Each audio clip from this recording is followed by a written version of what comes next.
Entonces, hoy es martes 16 de noviembre del año 2021. Estamos en el curso de Decisiones Gerenciales de la Universidad del Magdalena y hoy nos corresponde profundizar sobre los arquetipos sistémicos según Peter Senge.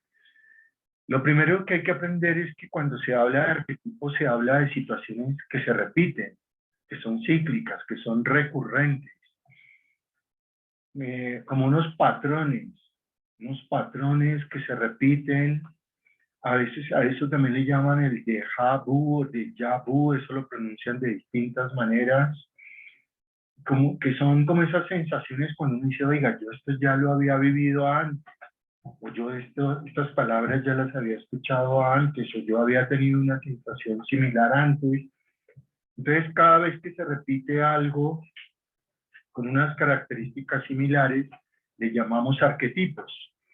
Y son sistémicos, pues porque hacen parte de sistemas organizacionales, sistemas humanos, y entonces, pues caracterizan a las organizaciones, a las empresas.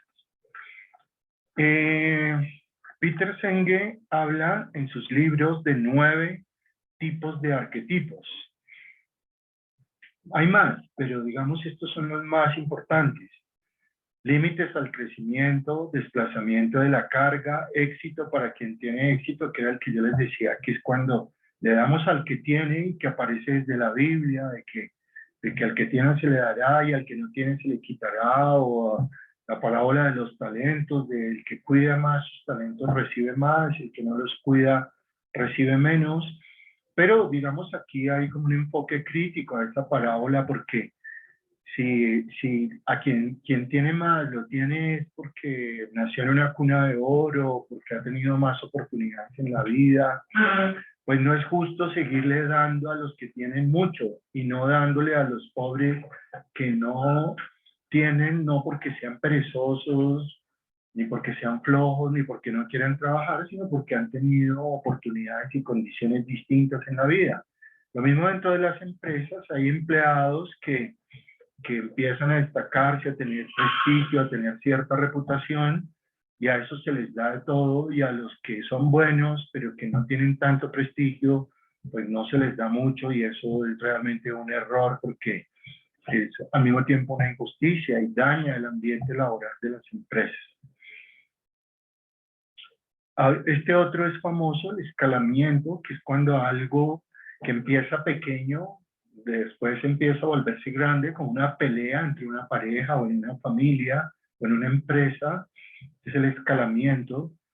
Metas que erosionan son metas que no, quizás no son pertinentes. Acá más adelante ustedes van a encontrar las explicaciones de cada uno de estos 9 arquetipos. La tragedia de los comunes es también muy frecuente en los trancones, donde uno no puede hacer nada sino aguantar. Pero también hay situaciones en la vida, por ejemplo, de las familias o de las empresas, donde unas personas dependen de otras y no pueden liberarse, entonces se llama tragedia, tragedia común o tragedia del terreno común, que son todas esas situaciones en la vida donde lo único que pueden decidir las personas es aguantarse y esperar que haya alguna oportunidad para salirse del trancón, o construir las condiciones para salirse del trancón. Soluciones rápidas que fallan, todos lo hemos vivido, ya lo habíamos hablado cuando mencionábamos las heurísticas, que por hacer unas averiguaciones muy superficiales, muy rápidas, tomamos soluciones rápidas que terminan siendo peor que la enfermedad o que el problema. Este crecimiento y su inversión también ocurre mucho cuando las empresas crecen, pero no invierten de manera proporcional al crecimiento. Pretenden crecer y sacar plata, pero sin invertir. Entonces terminan quebrándose y eso le ha pasado a muchas empresas.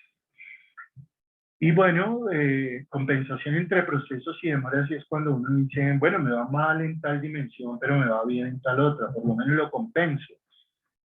Pero a eso a veces lo lleva a uno a ser muy conformista, porque entonces uno dice, no, pero ¿de qué me quejo si hay otros que les va mal en todo, en cambio a mí me va mal solo en aquello? No, pero eso es caer como en un conformismo.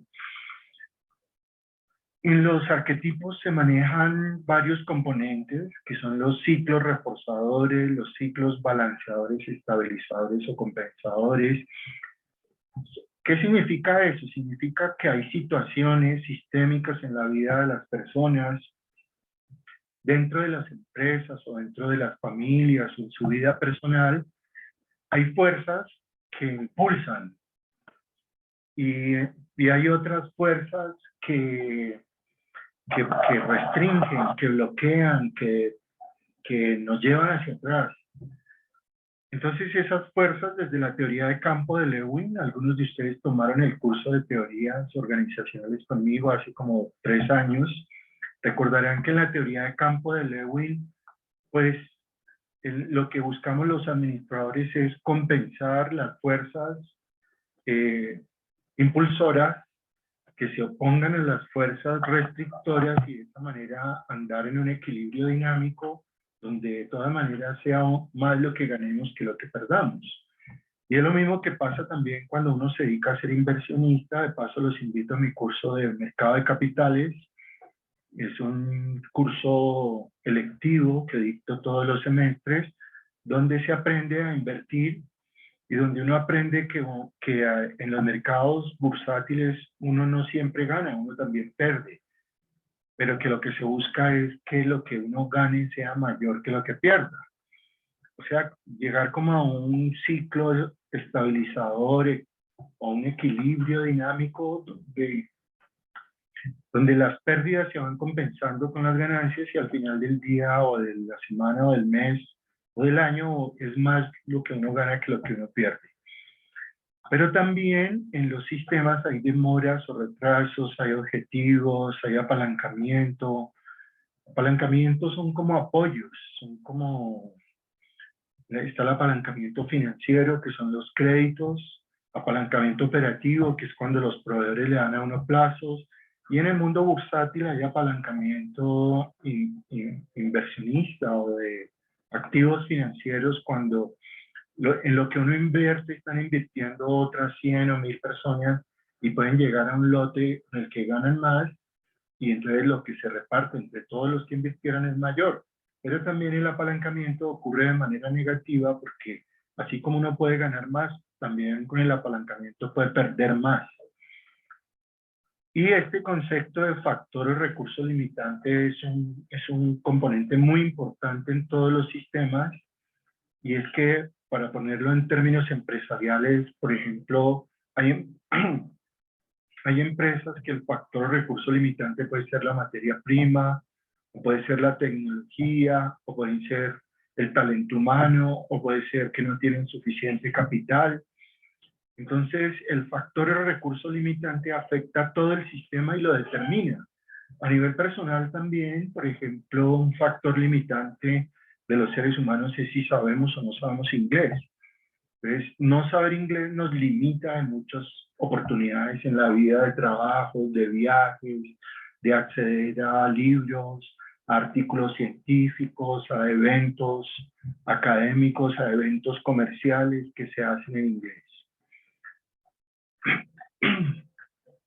Estos arquetipos sistémicos identificados por Peter Senge nos ayudan a estar atentos a estos nueve arquetipos y a otros que puedan surgir para uno saber cómo actuar. Por ejemplo, si uno ya dice, me está ocurriendo un desplazamiento de la carga, entonces uno dice, ¿qué queremos evitar? Este desplazamiento de la carga es el que explica todas las adicciones.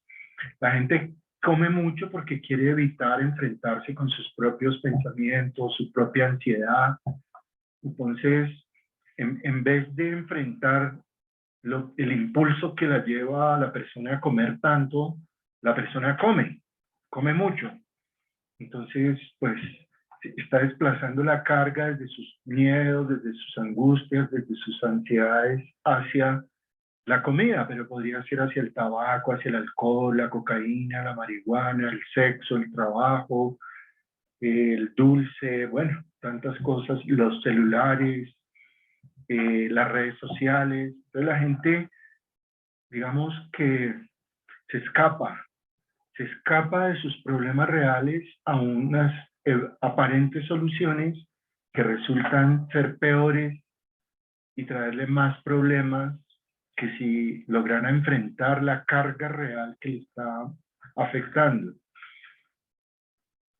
Entonces, pues al identificar esos 9 arquetipos, pues las personas pues podemos hacer diagnósticos más claros, saber qué está pasando, crear nuevos modelos mentales, comprender mejor los problemas y así solucionarlos y tener nuevas metas y mejores metas. Tomar mejores decisiones, tanto en el corto como en el largo plazo. Hacer explícitas muchas cosas que si uno no supiera de arquetipos, uno no las haría explícitas, sino que estarían ahí como escondidas. Cambiar nuestras percepciones, cambiar nuestros pensamientos, cambiar nuestras intenciones, cambiar nuestras emociones. Entonces, pues este tema de los arquetipos es uno de los más importantes en un curso de decisiones. De hecho, lo encontré en varios microdiseños de cursos de decisiones gerenciales de varias de las universidades más importantes del mundo. Los arquetipos se presentan como una alternativa en contra de tanta especialización y en contra de dividir lo que nos pasa a los seres humanos, de fraccionar lo que nos pasa y tratar de integrarlo. O sea, por una parte nos especializamos mucho y dejamos de ver otras variables dentro de los sistemas. O por otro lado, partimos lo que pasa en distintos conocimientos y no tenemos la perspectiva integral. Los arquetipos nos muestran perspectivas integrales. Una vez se identifican los arquetipos sistémicos como patrones, guías, modelos, entonces, pues, no caemos en ellos. Si estamos en un trancón o en la tragedia del terreno común, decimos, estamos en un trancón. ¿Qué es lo mejor que se puede hacer en un trancón? Tener paciencia. 2, empezar a construir salidas. Pero esas salidas, generalmente en un trancón, no se logran rápido.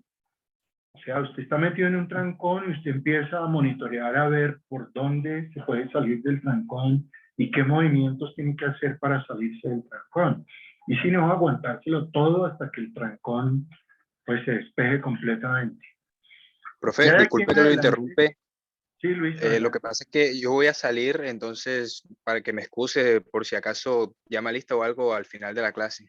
Tranquilo, ya nos quedan 5 minuticos para decirles que de la pregunta 60 en adelante están las definiciones, las explicaciones de cada uno de los arquetipos para que las estudien para dentro de 8 días y miremos si hay alguna pregunta, algo que no entiendan y de esa manera entonces pues podríamos dar por finalizado esta introducción hoy al tema de los arquetipos sistémicos que contribuyen a tomar mejores decisiones.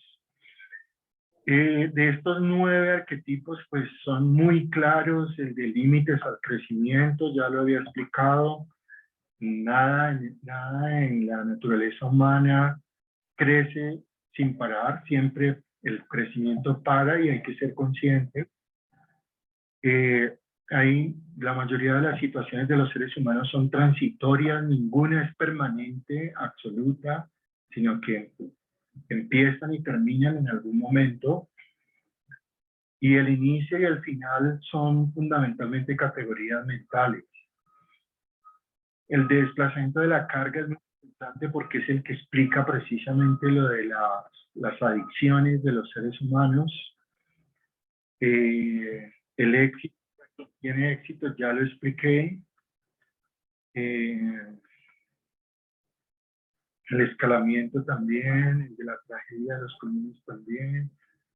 Soluciones rápidas que fallan, ese vale la pena dedicarle unos segunditos. Es cuando uno tiene un problema y uno se queda con una solución. Profe, disculpe. Social. ¿Sí? Qué pena la interrupción. ¿Cómo podré yo encontrarle el enlace de las clases vistas? Mándame un correo electrónico y puedes también entrar a jairosanchezquintero.com y ahí vas a mi canal de YouTube y ahí ves las clases que se han grabado y se han subido a YouTube. Le mando un correo a... No, creo que no es necesario, solo con que entres a jairosanchezquintero.com y busques mi canal de YouTube ahí, haces clic y ahí encuentras las clases que se han grabado y se han subido a YouTube.